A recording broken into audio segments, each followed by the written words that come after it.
పొద్దున అజిత్ పవార్ ప్రమాదం జరగగానే నేను ప్రస్తావించిన అంశం ఆ వీడియోలోనే చెప్పాను. దీని మీద కుట్రకోణం ఖచ్చితంగా వస్తుంది ఎవరో ఒకళ్ళు అన్నటువంటి. ఎందుకంటే ఇప్పుడు మమతా బెనర్జీ ముందుకు వచ్చింది. అజిత్ పవార్ మరణం మీద అనుమానం ఉంది, దీని మీద సుప్రీంకోర్టు న్యాయమూర్తి ఆధ్వర్యంలో విచారణ జరగాలి. అది ఎట్లా జరిగేది కాదు, చచ్చేది కాదు. సుప్రీంకోర్టు ఏమి డైరెక్ట్గా ఇనిషియేటివ్ తీసుకొని సిట్టింగ్ జడ్జిలతో అసలు విచారణ ఉండదు.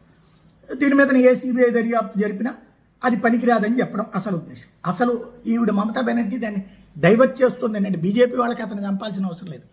అజిత్ పవార్ని ఎవరు చంపాలా? అజిత్ పవార్ ఎవరి ప్లేస్ని ఆక్యుపై చేశాడు? శరద్ పవార్ ప్లేస్ని ఆక్యుపై చేశాడు. శరద్ పవార్ రాజకీయ జీవితాన్ని సమాధి చేశాడు. శరద్ పవార్ పెట్టుకున్న పార్టీని లాగేసుకున్నాడు. శరద్ పవార్ కూతురికి నాయకత్వం లేకుండా చేశాడు.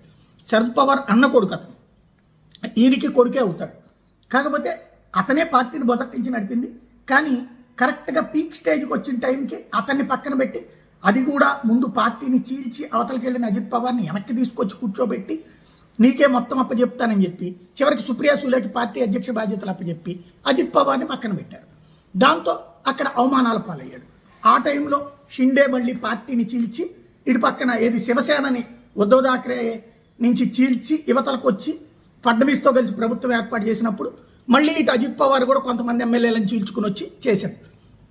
ఆ తర్వాత జరిగిన పార్లమెంట్ ఎన్నికల్లో వీళ్ళ ముగ్గురే గెలిచారు. కాంగ్రెస్ పార్టీకి, శరద్ పవార్ పార్టీకి, ఉద్ధవ్ ఠాక్రే పార్టీకి గట్టి సీట్లు వచ్చినాయి లోక్సభలో. దాంతో ఇక అయిపోయింది అజిత్ పవార్ పని అనుకున్నారు. కానీ అసెంబ్లీ ఎన్నికల్లో వీళ్ళ ముగ్గురు బాగా దెబ్బతినేశారు.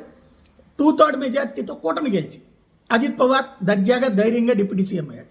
ఇటు పక్కన తర్వాత లేదు అదేదో మ్యానిపులేట్ అని చేశారని చెప్దాం అనుకుంటే స్థానిక ఎన్నికలు పంచాయతీల ఎన్నికల్లో దెబ్బతిన్నది అజిత్ పవార్ పార్టీ, శరద్ పవార్ పార్టీ. దాంతో కంగారు పడి ఇక తన పార్టీ కెరీర్ అయిపోతుందని భయపడి, తన కూతురు రాజకీయం నాశనం అయిపోతుందని భయపడి అర్జెంటుగా మున్సిపల్ ఎన్నికలకు వచ్చేటప్పటికి మళ్ళీ అజిత్ పవార్ని కలుపుకున్నాడు శరద్ పవార్. అయినా ఇద్దరు కలిసినా దెబ్బతిన్నారు. చివరికి ఇప్పుడు అజిత్ పవార్ పక్కకి వెళ్ళకపోతే సుప్రియా సూలే కెరీర్ లేదు.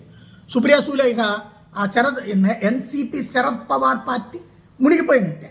గుర్తు కూడా లేదు. ఆ గుర్తు కూడా అజిత్ పవార్కే వచ్చేసింది. కాబట్టి ఇప్పుడు అజిత్ పవార్ని ఎవరు చేయాలి? దావూద్ ఇబ్రహీంతో సంబంధాలున్న వ్యక్తి శరద్ పవార్. దావూద్ ఇబ్రహీం దేశం విడిచి పారిపోవడానికి సహకరించింది శరద్ పవార్. దావూద్ ఇబ్రహీం బెనామీ ఇక్కడ శరద్ పవార్. ఇప్పటికి కూడా మహారాష్ట్రలో దావూద్ ఇబ్రహీం ఆస్తులు చూసే శరద్ పవార్. కాబట్టి ఇప్పుడు కీలకమైనటువంటి వ్యవహారం శరద్ పవార్ చేయించాలి. శరద్ పవార్ ఇప్పుడు ఏ పార్టీతో ఉన్నాడు? ఐఎన్డీఏ కూటమిలో ఉన్నాడు. మమతా బెనర్జీ వాళ్ళ కూటమిలోనే ఉన్నాడు. మమతా బెనర్జీ దాన్ని డైవర్ట్ చేయడానికి గేమ్ ప్రారంభించింది.